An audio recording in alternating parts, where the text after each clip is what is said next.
हरे कृष्णा।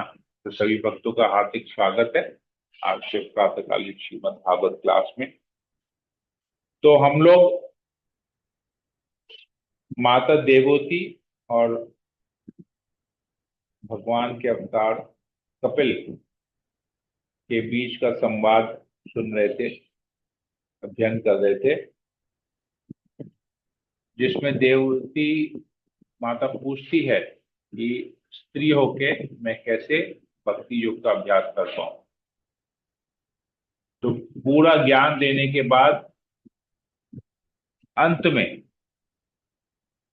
भगवान एक बहुत सरल विधि बताते हैं कि समर्पण, वैराग्य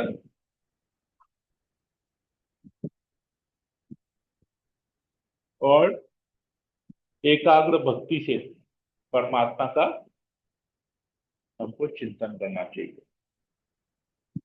तो समर्पण, सरेंडर बहुत जरूरी है। गुरु के प्रति, शास्त्रों के प्रति, भगवान के प्रति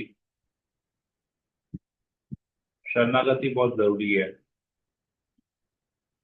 कितने लोग हैं जो गुरु के प्रति इतने शरणागत हैं कि शास्त्र में क्या लिखा गया है और भगवान कौन है वो भूल जाते हैं।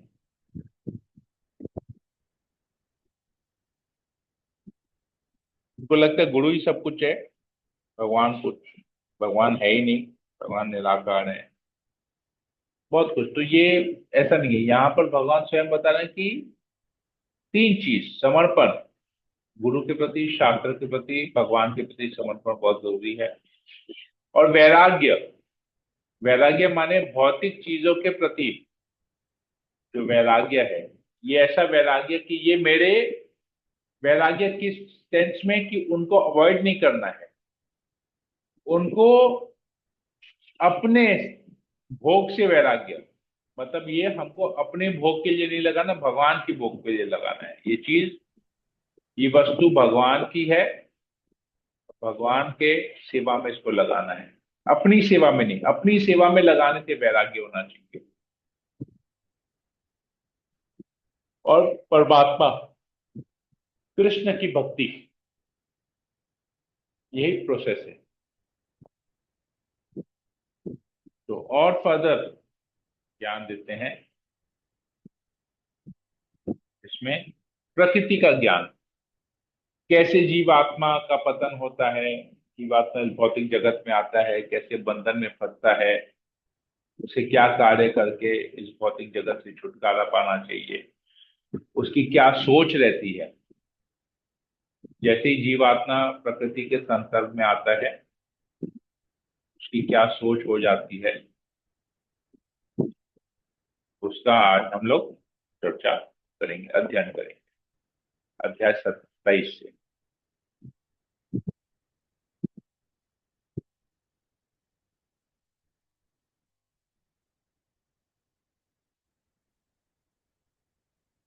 ओम अज्ञानतिमिरान्धस्य ज्ञानञ्जनशलाकया चक्षुरुन्मीलितं येन तस्मै श्रीगुरवे नमः। नमो विष्णुपादाय कृष्णप्रेष्ठाय भूतले श्रीमते भक्तिवेदांत स्वामी नामिने नमस्ते सरस्वती देवी गौरवाणी प्रचारिणे निर्विशेष शून्यवादिने हे कृष्णा करुणा सिंधु दीन बंधु जगतपते गोपेश गोपिका कांत राधा कांत नमस्ते तप्त कांचन गौरांगी राधे वृंदावनेश्वरी कृष्णानुसुते देवी प्रणमामि हरि प्रिये। वंशा कल्पतरुभ्यश्च कृपा सिंधु एव च पतितानां पावनेभ्यो वैष्णवेभ्यो नमो नमः। जय श्री कृष्ण चैतन्य प्रभु नित्यानंद श्री अद्वैत गदाधर श्रीवासादि गौर भक्तवृंदा। हरे कृष्णा कृष्ण कृष्ण हरे हरे, हरे राम राम राम हरे। श्री मंगलाचरण की जय। ओम नमो भगवते वासुदेवाय। ओम नमो भगवते वासुदेवाय। ओम नमो भगवते वासुदेवाय। श्रीमद् भागवतम तीसरा स्कंद अध्याय 27, प्रकृति का ज्ञान, श्लोक नंबर 1। आज हम लोग प्रयास करेंगे 1 से 16, 32 श्लोक है इस अध्याय में, 30-32 श्लोक है। तो आज हम लोग 1 से 16 एक पाठ करेंगे, फिर 17 से आगे दूसरा पाठ होगा, तो कल करेंगे। भगवान कपिल ने आगे कहा, जिस प्रकार सूर्य जल पर पड़ने वाले प्रतिबिंब से भिन्न रहा आता है, इस तरह जीवात्मा शरीर में स्थित होकर भी प्रकृति के गुणों से अप्रभावित रहता है, क्योंकि वह अपरिवर्तित रहता है और किसी प्रकार का इंद्रिय दृष्टि का कर्म नहीं करता।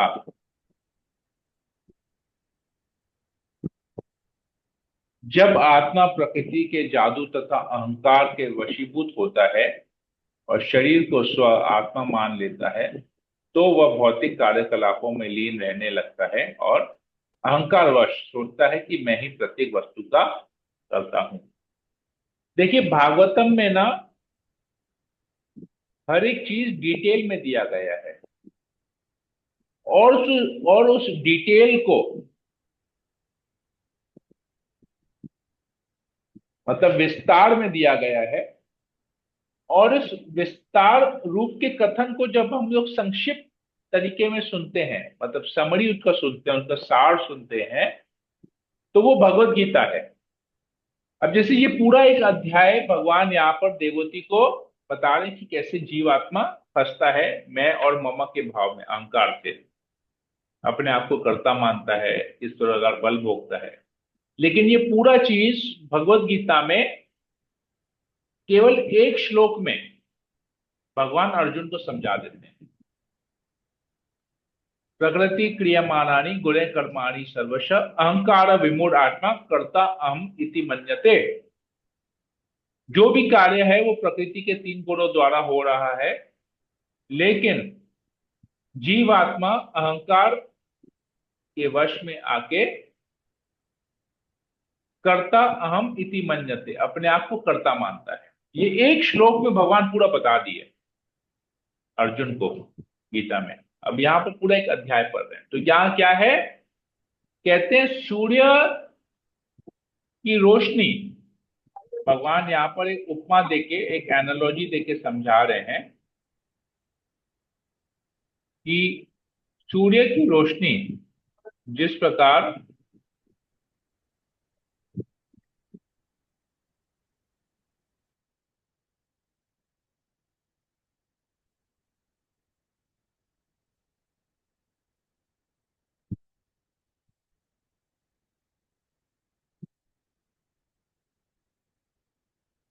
सूर्य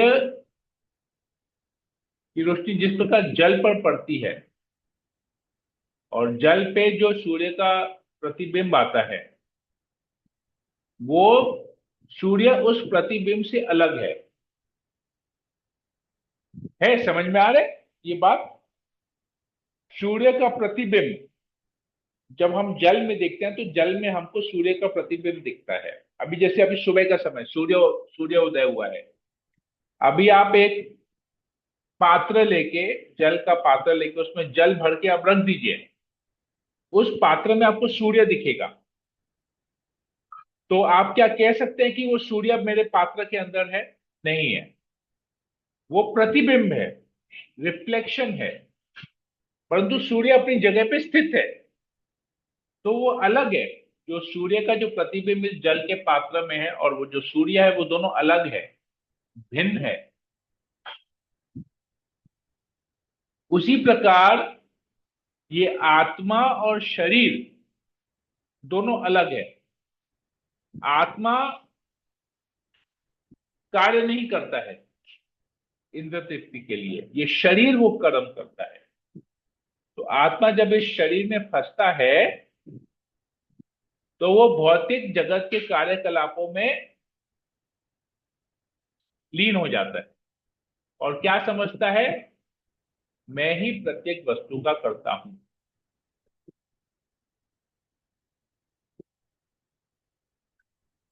शरीर को स्व मानता है, मतलब मैं ये शरीर हूं, मैं आत्मा नहीं, मैं शरीर हूं और सारे कार्यों का कर्ता मैं हूं। तो कर्ता अपने आप को मानता है तो भोक्ता भी अपने आप को ही मानता है, भी मैंने किया है तो मैं ही भोग करूंगा। अतः बद्ध जीव भौतिक प्रकृति के गुणों के साथ अपनी संगति के कारण उच्चतर तथा निम्नतर विभिन्न योनियों में देहांतर करता रहता है, तो घूमते रहता है उच्चतर योनियों और निम्न योनियों में, निम्नतर योनियों में घूमते रहता है, 84 लाख योनियों में भ्रमण करते रहता है। जब तक वह भौतिक कार्यों से मुक्त नहीं हो लेता, उसे अपने दोष पूर्ण कार्य के फलस्वरूप यह स्थिति स्वीकार करते रहनी पड़ती है। तो जब तक हम भौतिक कार्य में लगे रहेंगे, इंद्रिय में लगे रहेंगे, तब तक हमको शरीर धारण करना पड़ेगा। वास्तव में जीव आत्मा इस संसार से परे है, किंतु प्रकृति पर अधिकार जताने की अपनी मनोवृत्ति के कारण उसके संसार चक्र की स्थिति कभी रुकती नहीं और वह सभी प्रकार की अलाभकर स्थितियों में से प्रभावित होता है, जिस प्रकार की स्वप्न में होता है। अलाभ कर, लाभ कर नहीं, अलाभ, हमको लगता है कि हम भौतिक जगत में ये कार्य करेंगे तो इससे हमारा लाभ होगा, लेकिन यहां बताएं कि भौतिक कार्यों से हमको लाभ नहीं होगा, हानि होगी, अलाभ है, लाभ नहीं अलाभ है। मतलब इसमें कोई कोई फायदा नहीं है। हम कोई भी कार्य करते हैं सुख के लिए करते हैं। कोई ऐसा व्यक्ति है जो यहाँ पर बोल सकता है कि नहीं प्रभु, हम ना सुख पाने के लिए कार्य नहीं कर रहे हैं, हम दुखी होने के लिए कार्य कर रहे हैं। मैं चाहता हूं ना इस कार्य से मुझे बहुत दुख मिले। कोई है क्या ऐसा यहाँ पर जो ऐसा बोल सकता है, या कोई ऐसा कार्य कर रहा है जिससे वो दुख प्राप्त हो? हरे नो कृष्णा प्रभु। प्रभु, नहीं। नहीं प्रभु। बट एक पर्सन था, हाँ, कुंती। कुंती शी महारानी wanted was praying, she was praying मुझे तो दैट, क्यों, क्योंकि वो शुद्ध भक्त है। यस, शी वॉज प्रेइंग कि बार बार मेरे दुख जीवन में बार बार विपत्तियां आए, दुख आए। क्यों? क्योंकि दुख आने से हम आपका स्मरण कर सकेंगे, यस, आप हमारे साथ रहेंगे। हमारी इतनी परिस्थितियों में, इतनी दुखद परिस्थितियों में आप हमारे साथ थे, अब हमको सुख मिल गया है, आप हमको छोड़ के चले जा रहे हैं। राइट, तो ये चीज है, तो ये भाव होना बहुत जरूरी है। तो यहां पर यही चीज भगवान बता रहे हैं कि हम क्या हो रहे हैं, प्रभावित हो रहे हैं। किससे प्रभावित हो रहे हैं? अलाभ कर, मतलब जिस कार्यों से हमको लाभ नहीं मिलता है हम उससे प्रभावित हो रहे हैं। तो देखिए कितना बड़ा बेवकूफी है हमारा। हम नुकसान के लिए कार्य कर रहे हैं, हमको लग रहा है कि इससे मेरा फायदा होगा, इससे मेरा लाभ होगा, परंतु उससे वास्तविक रूप में उससे मेरा नुकसान, और हम वही कार्य में लगे हुए हैं।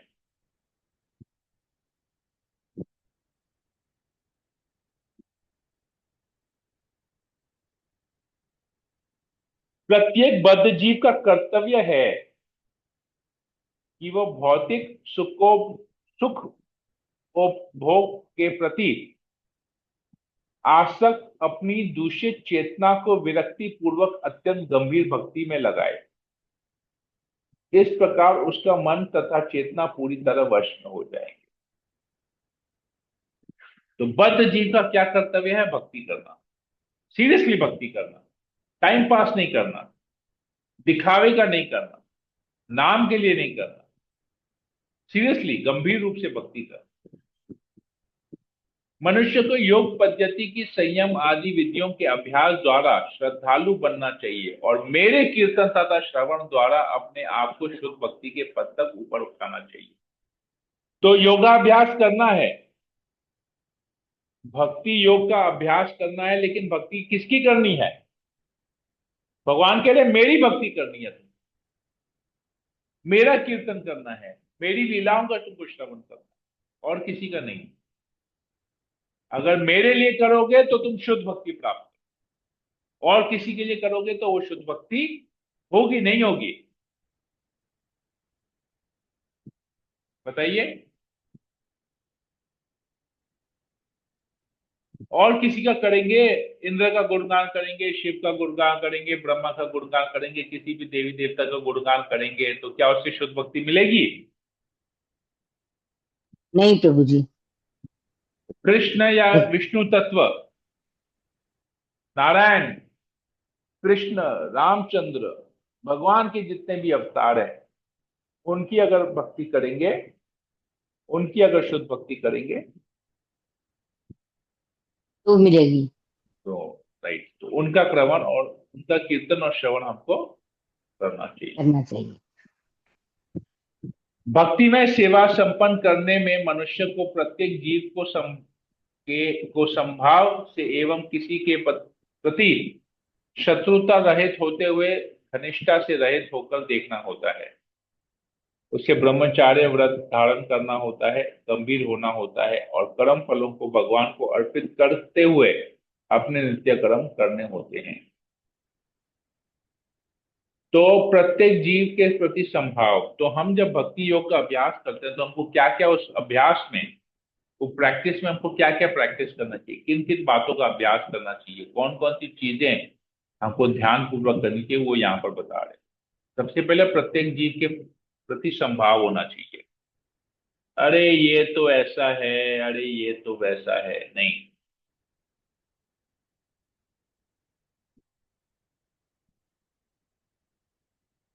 ऐसा वैसा जो भी है भगवान का अंश है। उसकी बुद्धि अभी वैसी नहीं है कि वो भक्ति कर पाए, पर तो भगवान का अंश है।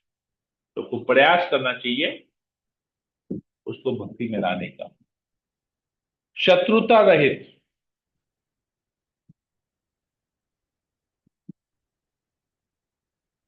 ब्रह्मचार्य व्रत धारण करना चाहिए। ब्रह्मचार्य व्रत मतलब जितना इस शरीर के लिए जरूरत है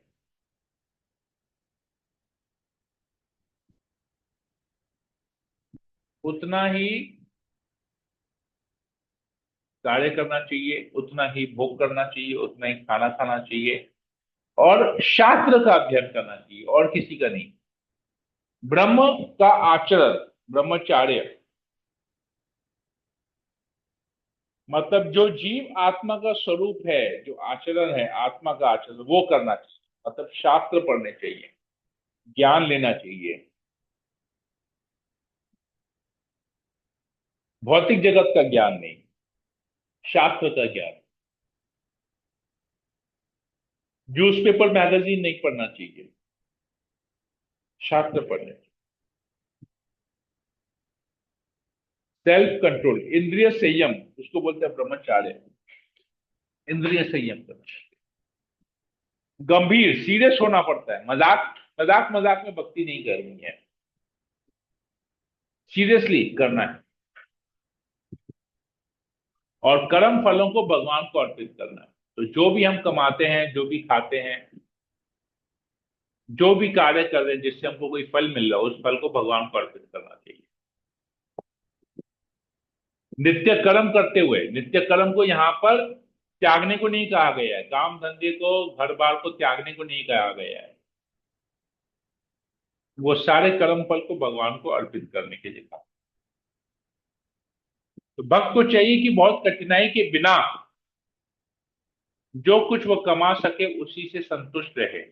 तो एक्स्ट्रा एफर्ट नहीं करना चाहिए कमाने के लिए। जिसमें कठिनाई हो, भाई हमको 15-15 20-20 घंटा काम कर रहे हैं, वो नहीं, गधा वाला काम नहीं करना है।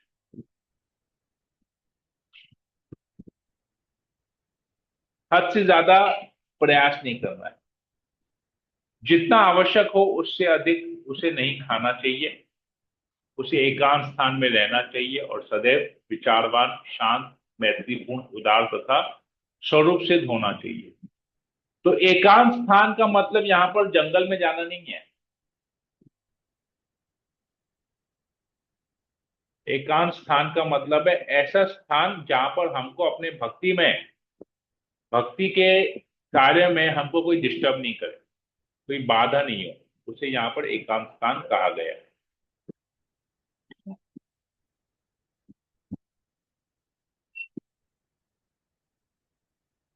मनुष्य को आत्मा तथा पदार्थ के ज्ञान के द्वारा देखने की शक्ति बढ़ानी चाहिए और उसे व्यर्थ की शरीर के रूप में अपनी पहचान नहीं करनी चाहिए। तो आत्मा और पदार्थ, पदार्थ मतलब ये शरीर, तो अपने आप को शरीर नहीं मानना चाहिए, अपना पहचान ठीक होना चाहिए हमको, अन्यथा वह शारीरिक संबंधों में क्या चला जाएगा। मैं ये शरीर हूं, ये मेरा बेटा है, ये मेरी पत्नी है, ये मेरा पति है, ये मेरा माता है, ये मेरे पिता है, ये मेरा परिवार है, ये मेरा घर है, सब शरीर के संबंध, शरीर के संबंध में खींचा चला जाएगा, गड़बड़ हो जाएगा फिर। मनुष्य को भौतिक चेतना की अवस्थाओं से परे दिव्य स्थिति में रहना चाहिए और अन्य समस्त जीवन बोधों से विलग रहना चाहिए। इस प्रकार अहंकार से मुक्त होकर उसे अपने आप को उसी तरह देखना चाहिए जिस प्रकार वह आकाश में सूर्य को देखता है। तो प्रतिबिंब को नहीं देखना है, सूर्य को देखना है, सूर्य के प्रतिबिंब को नहीं। तो अपने आप को शरीर के रूप में नहीं, आत्मा के रूप में अपने आप का रियलाइजेशन करना है, और उसी स्तर पे आपको कार्य करना है, आत्मा के स्तर पे, शरीर के स्तर पे। क्योंकि आत्मा परमानेंट है, शरीर टेम्पोररी है, ये सोच के कार्य करना चाहिए। मुक्त जीव को उस परमेश्वर का साक्षात्कार होता है जो दिव्य है और अहंकार में भी प्रतिबिंबी के रूप में प्रकट होता है। वे भौतिक कारण के आधार हैं तथा प्रत्येक वस्तु में प्रवेश करने वाले, वे अद्वितीय हैं और माया के नेत्र हैं। जिस प्रकार आकाश में स्थित सूर्य को सर्वप्रथम जल में पड़े प्रतिबिंब से और फिर कमरे की दीवार पर पड़े दूसरे प्रतिबिंब से देखा जाता है, उसी तरह परमेश्वर की उपस्थिति महसूस की जाती है। तो सूर्य का जैसे प्रतिबिंब देखेंगे तो पता चल जाएगा सूर्य है, तभी तो उसका प्रतिबिंब है। तो हम जो भी किसी वस्तु को देखेंगे हमको पता चलना चाहिए कि ये परमेश्वर की कृपा से है।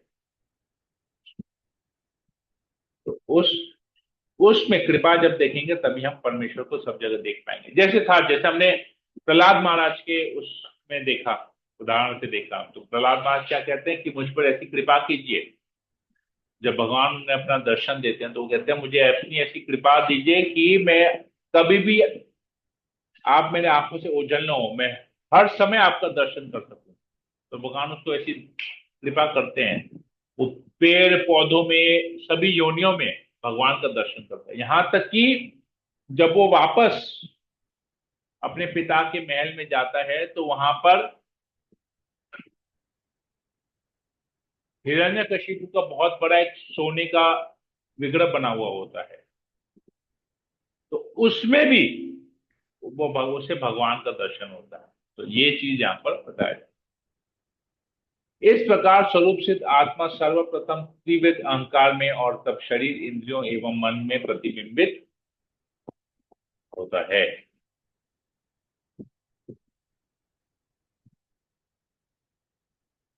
यद्यपि ऐसा लगता है भक्त पांचों तत्वों, भोग की वस्तुओं, इंद्रियों तथा मन और बुद्धि में लीन है, किंतु वह जागृत रहता है और अंधकार से रहित होता है। तो भौतिक जो भक्त है, जो इस चीज का अभ्यास कर रहा है, जो हमारे सीनियर डिवोटीज है, जो हमारे गुरुजन है, तो उनके कार्यों को साधारण नहीं समझना चाहिए। लगेगा कि वो साधारण दृष्टि से कार्य कर रहे हैं, क्योंकि हमारा दृष्टिकोण जब वो ज्ञान से परफेक्ट नहीं है, वो अभी अज्ञानता में है, तो हमको लगता है वो कार्य भौतिक है, परंतु वो कार्य भौतिक नहीं है, वो आध्यात्मिक स्तर पे है। हमारी ज्ञान का इमिटेशन की वजह से हमको लग रहा है वो कार्य भौतिक, परंतु वैसा नहीं। जीवात्मा स्पष्ट रूप से दृष्टा के रूप में अपने अस्तित्व का अनुभव कर सकता है, किंतु प्रगाढ़ निद्रा के समय अहंकार के दूर हो जाने के कारण वह अपने को उस तरह विनष्ट हुआ मान लेता है जिस प्रकार संपत्ति के नष्ट होने पर मनुष्य अपने को विनष्ट हुआ समझता है। संपत्ति नष्ट तो लोग सुसाइड कर लेते, भाई मेरा सारा पैसा चले गया, मेरा सारा प्रॉपर्टी खत्म हो गया। सुसाइड कर लेते हैं, सब कुछ खत्म नहीं। कैसे सब कुछ खत्म हो गया?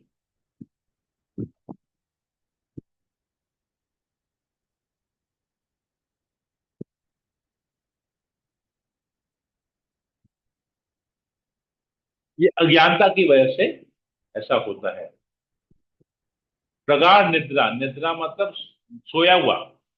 सोया हुआ मतलब चेतना सोई हुई है उसकी। चेतना जागृत होना मतलब भगवान को देखना, भगवान का रियलाइजेशन करना। और चेतना, सोई हुई चेतना का मतलब है अपने आप को शरीर मानना। तो उसे लगता है भाई सब कुछ खत्म हो गया, सारा पैसा चले गया, संपत्ति चली गई, तो मैं भी खत्म हो जाऊंगा, मैं भी अपने आप को नष्ट कर दूंगा, कुछ है ही नहीं मेरे पास। तो यही थिंकिंग यहाँ पर बता रहे हैं। जब मनुष्य परिपक्व ज्ञान के द्वारा अपने व्यक्तित्व का अनुभव करता है तो अहंकार वश वह जिस स्थिति को स्वीकार करता है वह उसे प्रकट हो जाती है।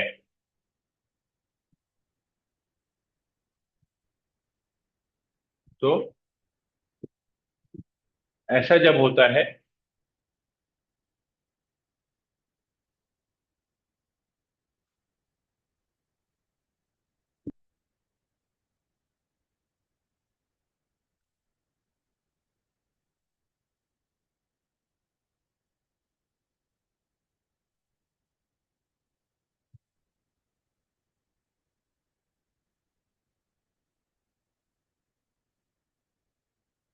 तो कुछ भी एक्चुअली खत्म नहीं होता है,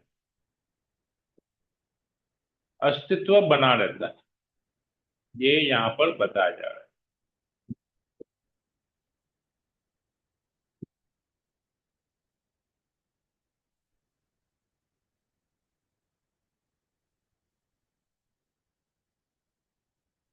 ठीक है, यहीं पर ही रखते हैं, इसमें फिर आगे कल कंटिन्यू करेंगे। हरे कृष्णा। हरे कोई प्रश्न हो किसी को? नो प्रभु, थैंक हरे यू। कृष्ण प्रभु, मेरा प्रश्न है प्रभु। हरे कृष्ण। यस माता जी। सादर प्रणाम प्रभु। ये जो खुशी। 15वें श्लोक में बोला गया है प्रभु, जीव आत्मा स्पष्ट रूप से दृष्टा के रूप में अपने अस्तित्व का अनुभव कर सकता है, किंतु प्रगाढ़ निद्रा के समय अहंकार से दूर हो जाने के कारण, यह कौन से अहंकार की बात हो रही है प्रभु? ये जो मैं शरीर नहीं आत्मा वाली अहंकार क्या? हाँ,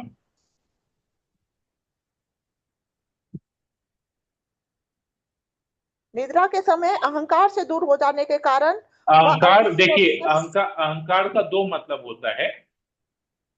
पहला अहंकार है कि मैं आत्मा हूं, और एक मिथ्या अहंकार है जो मानता है कि मैं शरीर हूं।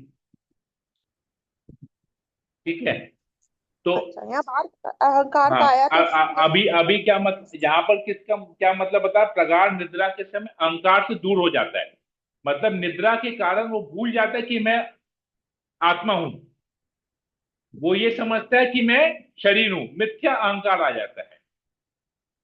तो जागृत अवस्था में अहंकार है, मतलब मैं आत्मा हूं, और निद्रा अवस्था में मैं मिथ्या अहंकार की मैं शरीर हूं।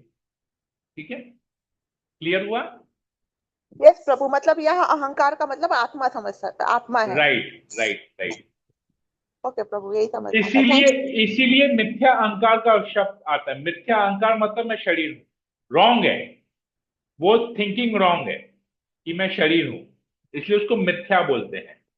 ठीक है, हरे कृष्ण। और किसी को कुछ पूछना है? अहंकार मतलब रियलिटी, मिथ्या अहंकार मतलब फॉल्स, सच और झूठ, स्वप्न, इल्यूजन, ये सब को मिथ्या अहंकार कहते हैं। ठीक है, और किसी को कुछ पूछना है?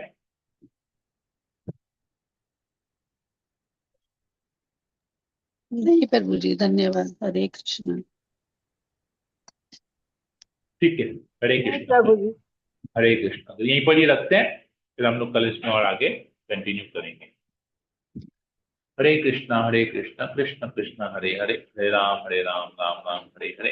वंशा कल्पतरुभ्यश्च कृपा सिंधुभ्यैव च पतितानां पावनेभ्यो वैष्णवेभ्यो नमो नमः। समेत भक्तवृंद की जय। श्रील प्रभुपाद की जय। ग्रंथराज श्रीमद् भागवतम की जय। हरे कृष्णा।